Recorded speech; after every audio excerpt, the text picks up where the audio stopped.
Question number 1. This is Nathan from Fort Jennings, Ohio. Mr. Miller. Yes, young Jason. I think I'm an educating Rita here. Yes, come into my office. No, your midterm grade was not what I expected. I envisioned a typical Hollywood party, something like this. Al Gore walks into a room. They immediately blow the sterno out onto the casserole dishes because Gore is there and he feels that's the end of the world. Gore walks into the room. Everybody there affirms how brilliant the man is. Then Gore tells them how brilliant they are for noticing. Well, how have you been there?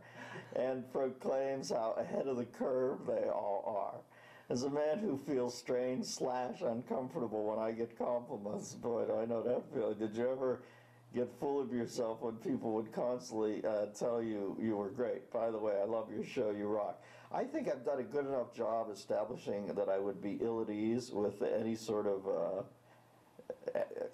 uncomfortable adoration that I don't get it much, you know, or maybe I'm kidding myself. Maybe it just doesn't look, this situation doesn't happen to me, but God, you have completely nailed that whole scene. It is an echo chamber with money. It's an echo chamber with, you know, Matisse's on the wall, quite frankly, of the echo chamber.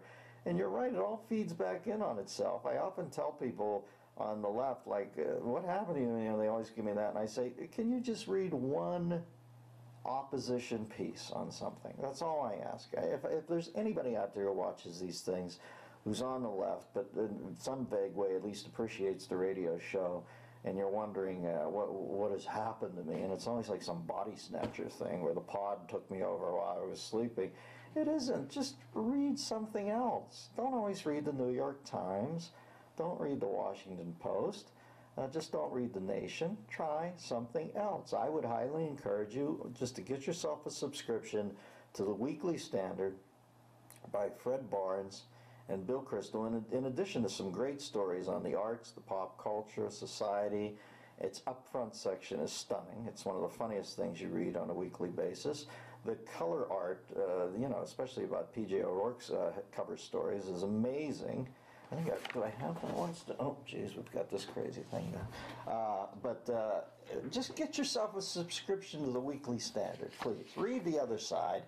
And, you know, get out of that echo chamber, because, you know, the resonance of that might be pleasing to the ego at first, but eventually it saps you of any sort of intellectual curiosity. I try to read Paul Krugman once in a while. God knows I sometimes find it hard, but you have to read Frank Rich if you're on the right, and I would encourage the left to do the same and go over and pick up Crystal and Barnes's magazine, The Weekly Standard. Number 2.